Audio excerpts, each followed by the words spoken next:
Nasib emak-emak nekat terbang ke Lombok usai kenalan di TikTok dan dijanjikan nikah, kini ditipu kekasih. Nasib pilu dialami seorang wanita yang berkenalan dengan pria di TikTok. Pria kenalannya itu akan janji menikahinya asalkan dia mau ke Lombok.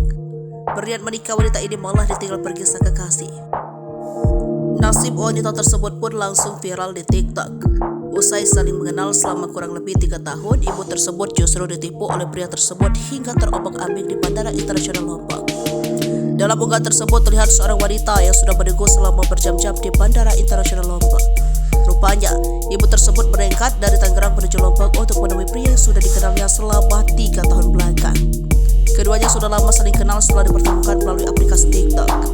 Namun setelah didatangi langsung ke Lombok, pria tersebut justru menghilang dan enggan membagikan nomor teleponnya. Padahal selama dekat, ibu tersebut mengaku telah dijanjikan dan ingin menikah dengan pria asal Lombok itu.